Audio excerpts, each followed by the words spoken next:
presentar a Silvio Mattoni, poeta, traductor, académico argentino, profesor de estética en la Universidad Nacional de Córdoba, también investigador del CONECYT Argentina, especialista en poesía argentina, y su ponencia precisamente va a tratar acerca de un poema de Juan L. Ortiz, titulado Juan L. Ortiz, del idioma originario, Sonoridades del otro en la zona de la lengua nacional.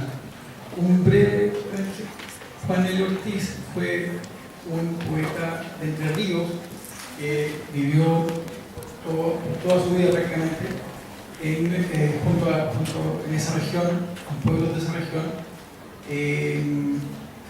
Hizo viajes, por supuesto, a Buenos Aires y un viaje a China en los años 50, pero como lo va a decir Silvio, y eso se trata de su ponencia, fue un autor de provincia, rigurosamente marginal, que recibió reconocimiento en realidad hacia el final de su carrera, y ahora es un poeta tremendamente valorado en Argentina. Cuando yo le pregunté a Silvio qué entendía él por literatura de frontera, él improvisó una respuesta, porque dice que si tenía que entender algo de esa denominación, conjeturaría que es quizás una literatura que no perteneciera a ningún lugar, ni allá ni acá, siempre en alusión a algo que se abriría después, un camino, un modelo para seguir escribiendo.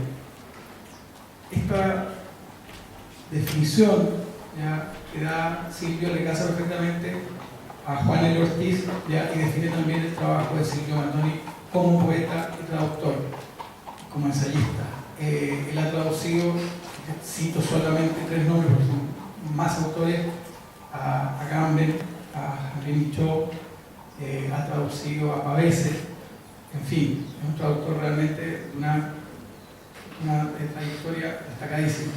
Como poeta, pero ni como poeta, bueno, ha ganado premios en Argentina. El primero fue el Enrique Pesoni, ¿no? El Enrique Pesoni.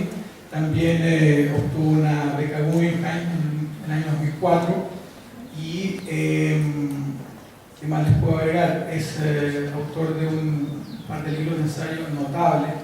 Uno de ellos se llama Oré, sobre poesía y duelo, donde realmente se pasea desde Eurípides, Ovidio, los románticos alemanes, Mallarmé, de la manera en que los poetas han enfrentado esta separación, esta frontera entre vida y muerte en su obra.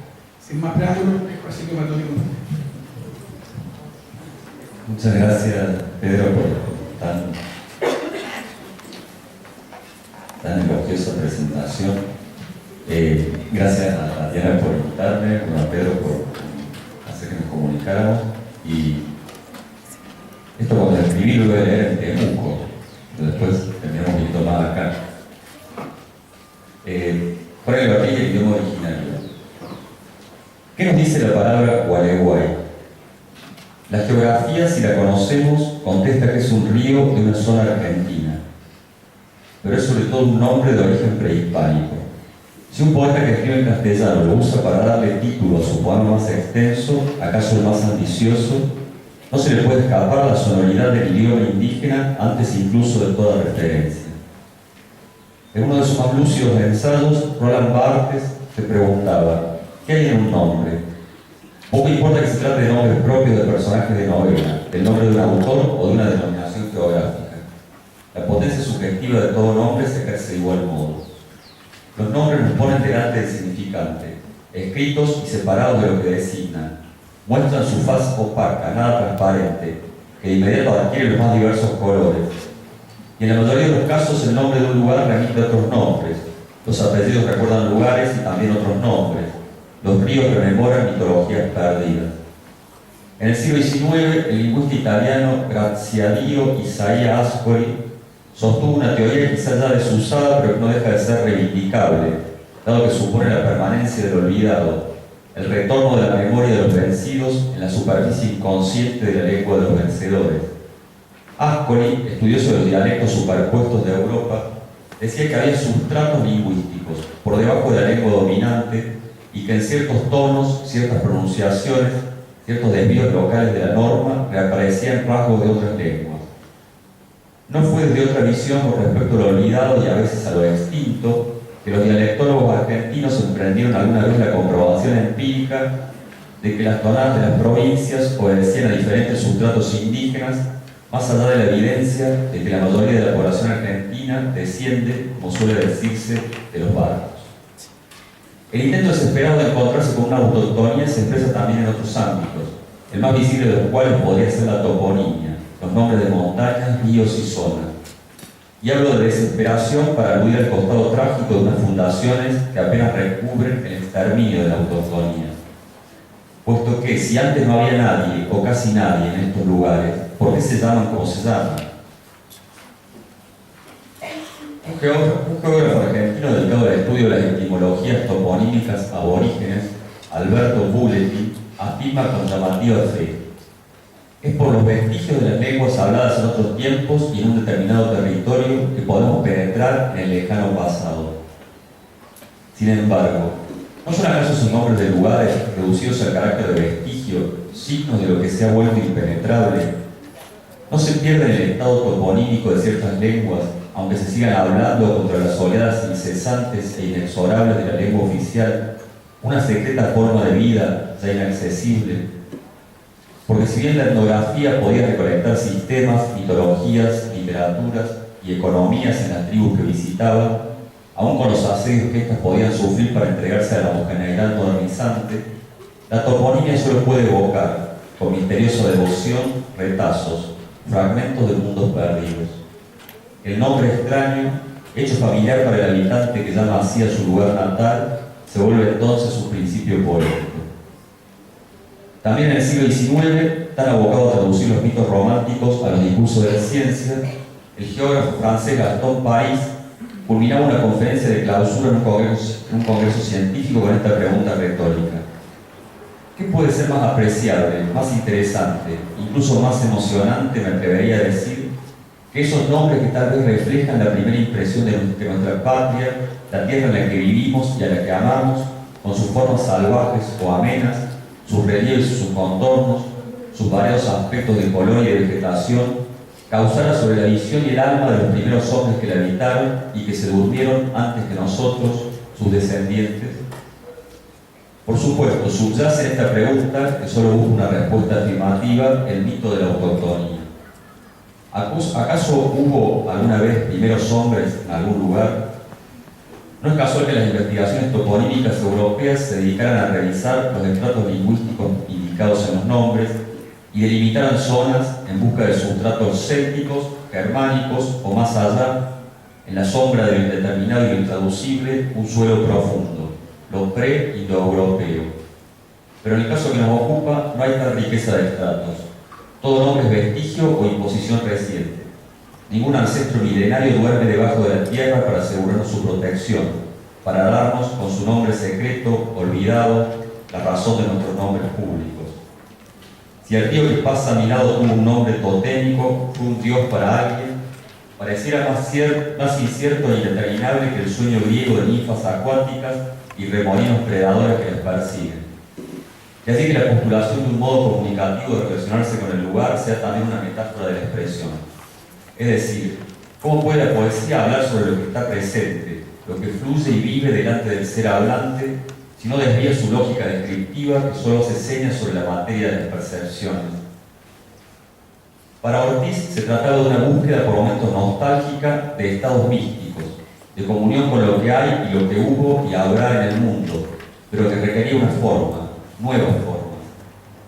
Cito una respuesta en una entrevista de Jorge Conti: también está ahí la aventura, todo lo que se dice de sorpresa y de meandros, el tejido de la realidad, puede estar en ciertos estados que se desarrollan y que llegan a aventurarse en ciertas zonas. Quiero decir que la aventura podría estar, por ejemplo, en cierta captación de zonas, o por lo menos sugerencias de zonas, o aproximación a zonas. ¿Será acaso que aquello que parece vestigio en el nombre, su falta de significado conceptual, que supere el mero indicio de lo nombrado puede suscitar la impresión de una presencia? ¿Será que el meandro de la frase y del verso se emparenta a tal punto con la curva del río, ya casi ajeno a su propio nombre intraducible, que en el poema mismo se configura una zona, a la vez observable en el espacio y más que observable, vivible físicamente y también acumulable en las huellas del tiempo? De este modo, la geografía y la historia trazan las líneas de la aventura del gran poema de más de 2.600 versos, aun cuando la consistencia del río no sea un cuerpo, y fluya y se disemine en afluentes, en toda una cuenca entre las cuchillas de Entre Ríos, y tampoco los eventos históricos le adjudiquen un alma, siendo más bien el río una presencia apenas, una materia que atestigua su propia anterioridad y el paso discontinuo de los hombres bajo el cual se dieron ocasionalmente sus aguas.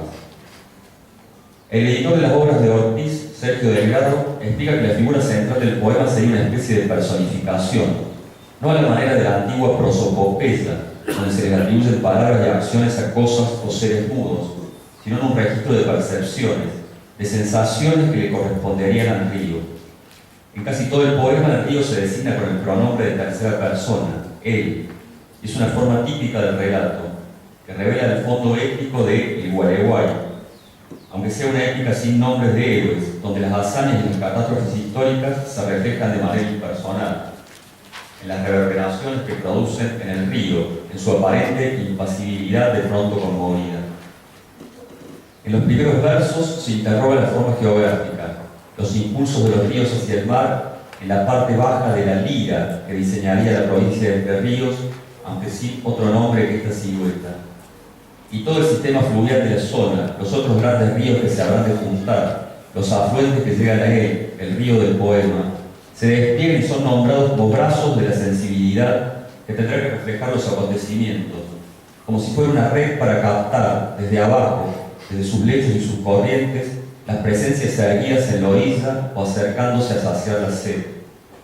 Por lo tanto, luego de los primeros 50 versos geológicos e hidrográficos, aparecen las enumeraciones de la flora y la fauna que bordean el río, nombres donde el guaraní deja su impronta porque designan cosas nuevas, como si el español se hubiera cansado de clasificar pájaros, animales y plantas y se entregara a la simple transcripción del oído. Entre muchas preguntas hechas a esa naturaleza, en principio pasible, cito una. Y el biguá, secado su zambullida en el desliz, todo negro, de unos troncos. Sin embargo, el tranquilo cosquilleo de las aves acuáticas sobre el dorso del río deja su lugar a las predaciones, las acechanzas de los carnívoros en torno a los animales incautos que se agachan a beber. Ortiz entrecomilla al yaguareté, así como al capibara, pero no porque sean vocablos extranjeros, sino porque para el río sin tiempo son como apariciones. También los nombres latinos, como nutria, se entrecomillan.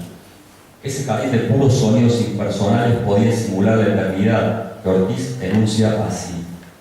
El río era todo el tiempo, todo, ajustando todas las direcciones de sus líneas, como la orquesta del Edén bajo la varilla del amor.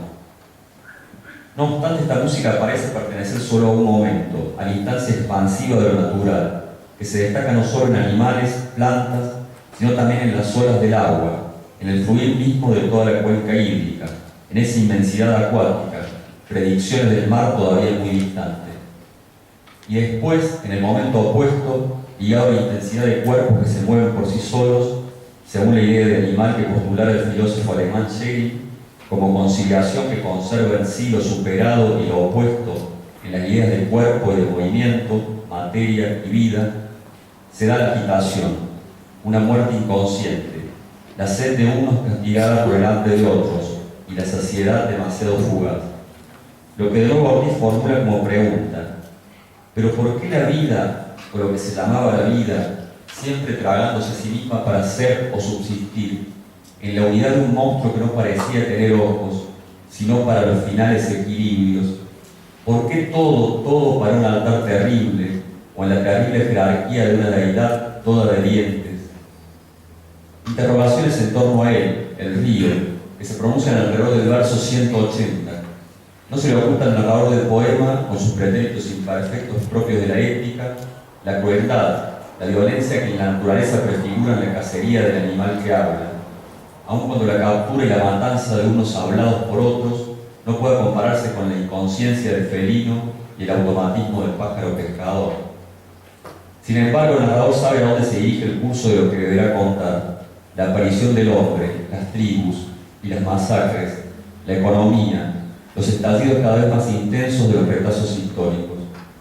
Por eso se pregunta, unos versos después de aludir a la unión de los hijos contra un padre vuelto hostil, ese momento del nacimiento de la culpa, la prohibición del incesto y la palabra que vendría, ese umbral imposible que separó a un animal del resto, se pregunta, decía, ¿por qué solo el horror detendría eternamente el horror?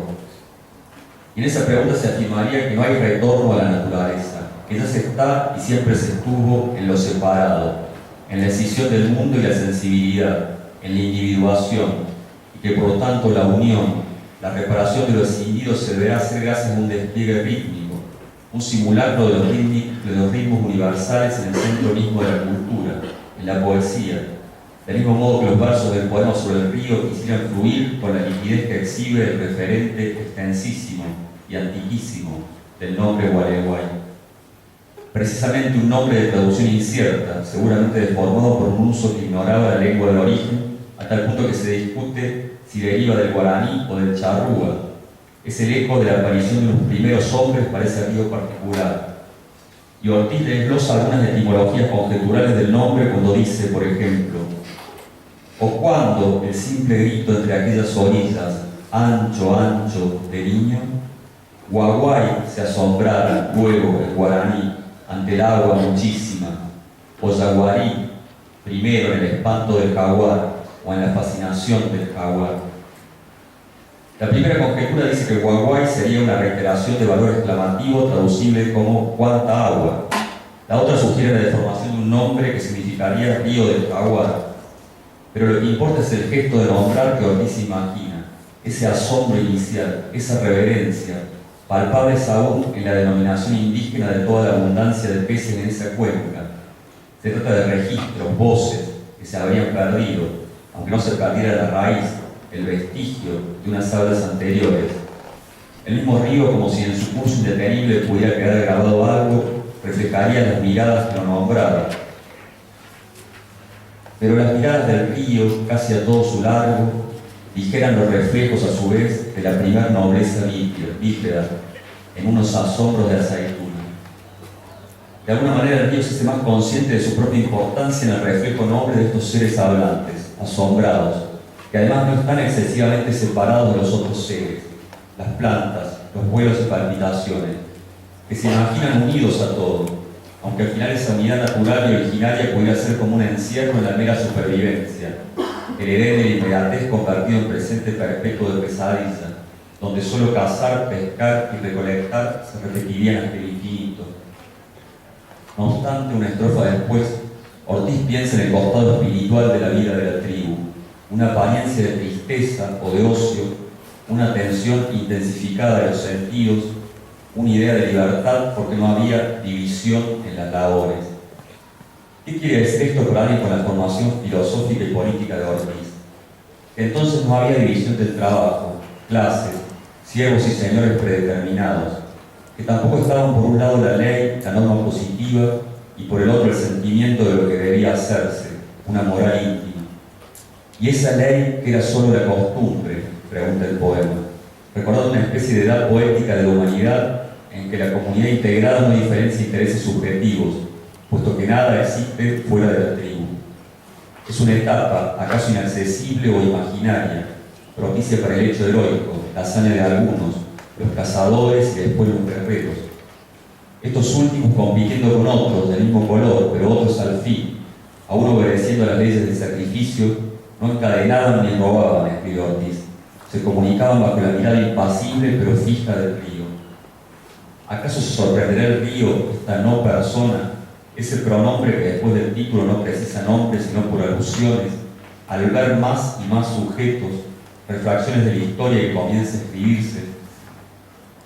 Así evoca el poema la percepción de los primeros jinetes, las monstruosas siluetas que anuncian un fin del mundo. Mas no recordaba él antes y más arriba, él mismo hubo de verlas, con algo de saltones en una vestidura que parecía de metal, cruzándolo detrás de un flotante bosque de astas, medio plegadas ellas sobre otras de cabezas nobilísimas en un desdén de crines. Y con los caballos se reflejarán también los signos paradójicos del cristianismo en el río, que parece olvidadizo, pero de cuya presencia, sin embargo, nada podría perderse. Todo se registraría de algún modo. Y entonces empieza la historia, la conquista, la evangelización, las masacres, después la independencia, las guerras a partir de la Revolución de Mayo, los avatares de una ciudad que repetirá el nombre del río. Lo curioso, el gesto antiépico del poema, que subraya el editor de la obra en sus notas, es en casi todos los casos la ausencia de apellidos.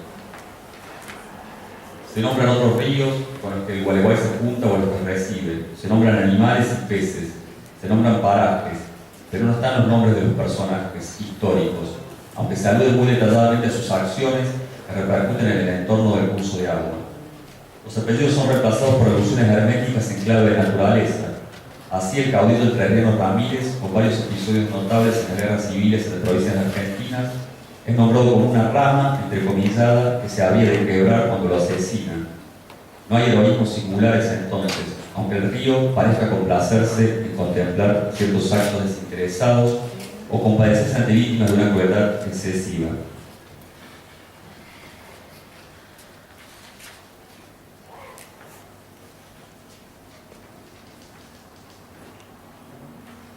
Saltemos unas partes. El río señala, más allá de lo real, en el pasado y de un ideal por venir, la unidad de lo que hay, hubo y habrá a su paso. Nombrar esa unidad que no tiene nombre sería una de las tareas imposibles que se postulan en el Gualeguay, lo que le da su costado utópico al subtítulo fragmento y al paréntesis final que reza continúa. Sin embargo, la unidad inaccesible a la que finalmente apunta el fragmento no implica la eliminación del tiempo lineal. El río corre en un solo sentido, y el hecho de que pasaran ciertas cosas, que hubiera un comienzo y luego conflictos, sometimiento, nominaciones y borraduras de los nombres, le otorga a la unidad irrealizable un nuevo sentido. No se trata de un mero círculo de la nada a la nada, sino de la hélice que vuelve y eleva un lugar y unos seres que ahí hablaron al rango de la huella. Todo es olvidable, pero a la vez nada se pierde del todo.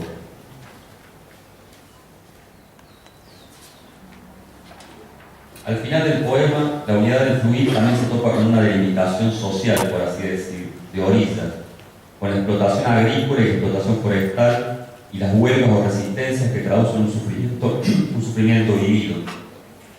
Ortiz continúa las metáforas y acuña otra, donde el río sería una aorta del país y hay como desangramientos, efectos de cortes. Sí, por otra parte, él era, ¿no?, la unidad de la vida, viviéndose, por encima de los momentos y por encima de los cortes, aunque otros cortes hay, le continuaran anhelando a él también, no sabía qué alarido tras el mandato a las hojas, y que los desgarrara ya ciertamente de bronce con el filo de un juicio que tocaba a sí mismo a final.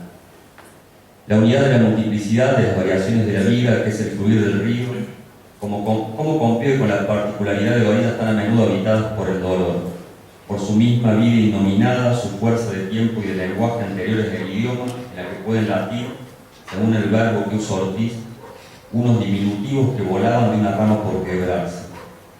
Los diminutivos, como las comillas y los adverbios que simulan deducciones lógicas cuando solo se trata de imágenes, de interrupciones del sentido unilateral, son modos de alejamiento de la geografía limitada de una lengua fija y clara, distinta, para explorar zonas en que el ritmo configure la música de los meandros, un universo acuático de flotación de la sintaxis. Y más allá de las letras, disminuidas también el cuerpo 8 en toda la poesía de Ortiz, para susurrar, para preguntar tenuamente a la presencia de los seres supuestamente mudos, las vidas particulares se integrarían acaso en el destino realizado a la vida única, abierta, fluida. Ellos, hombres con su destino y su función, su anhelo de comunicarse y su límite a veces doloroso, no podrían abrirse y superar la decisión que los definiera en un momento sin oscilación y sin hundimientos, en una afirmación casi conjetural de lo que simplemente es. Leo los últimos versos del Gualeguay a partir del 2635. y esto aparte de que cada uno aquella que naturalmente radiaba desde la respiración de la noche, era eso que le destacaba o lo sumergía, las apariciones de lo que se nombraba el destino. Aquella que irradiaba en el aire de la noche estrellado unas apariciones, unos encendidos y apagados que se constituyen el destino para cada uno, sería, en la sustitución pronominal, la vida, última curva del río antes de que el poema lo deje continuar, y antes habrá sido energía, fuente, sobre todo tiempo que transcurre sin medida, no abstracto ni tampoco ideal, pura duración que no cabe en la más noble de las conciencias, y en el fondo, ritmo, metáfora de palabras que señalan la capacidad sensitiva de una totalidad infinita, el lenguaje todavía no traducido a los idiomas históricos, el origen sin división y sin articulación jerarquizada de las palabras, que solo vendrían después, crueles o compasivas, conceptuales o sonoras. La utopía de Ortiz no aspira a una fundación de otro lugar, sino a disolver el lugar inmediato de una zona que ya existe, así donde lengua y naturaleza no están divididas, donde el poema reflexiona y ensaya la liberación de toda forma demasiado circunscripta, donde lo sensible piensa y el pensamiento se eleva como una aureola en el atardecer de la costa, desde la mirada que nos devuelven los materiales primarios e inanimados de la vida. Que un río mire y reflexione y sienta pareciera una antigua impostura de los poetas, pero en el poema la verdad no es una adecuación de las palabras a los fantasmas de las cosas, sino la mayor ampliación posible de una eficacia, la potencia del infinito del lenguaje actuando sobre el destino de cada uno.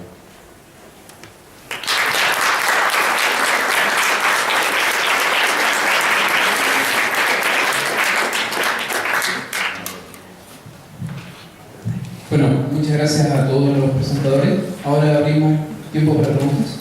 ¿Sí? Sí, va a ser un poco más breve de lo normal para que podamos continuar con el seminario normalmente. ¿Alguien quiere?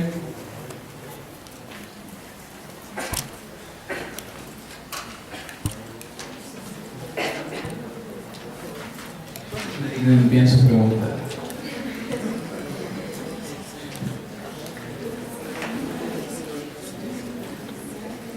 Bueno, voy a atribuirme el poder de hacer una pregunta a cualquiera de los presentes, incluyendo a doña Cintia Rimsky o Federico Campbell. Al menos en todas las presentaciones que se han dado hasta ahora han surgido una especie de dos fronteras realmente. Una que pareciera constreñir al ser humano, limitarlo, que se puede ver, por ejemplo, en los textos de los inmigrantes, en los mismos textos, por ejemplo, de Yuri Herrera o en otros que se han nombrado, pero también pareciera haber una especie de frontera que protege al ser humano y que se puede ver en el poema de Juan Ortiz, que lo protege de una especie de tiempo o de espacio que lo supera y lo consume. ¿Cuál creen ustedes que sería la relación entre esas dos fronteras que parecen un poco contradictorias? Porque generalmente cuando uno piensa el término lo piensa como aquello que a uno lo limita. ¿Cómo entonces podríamos hermanar esta protección que también las fronteras nos darían al encerrarnos en una historia y en un sentido de pertenencia, por así decirlo? Si alguien quiere.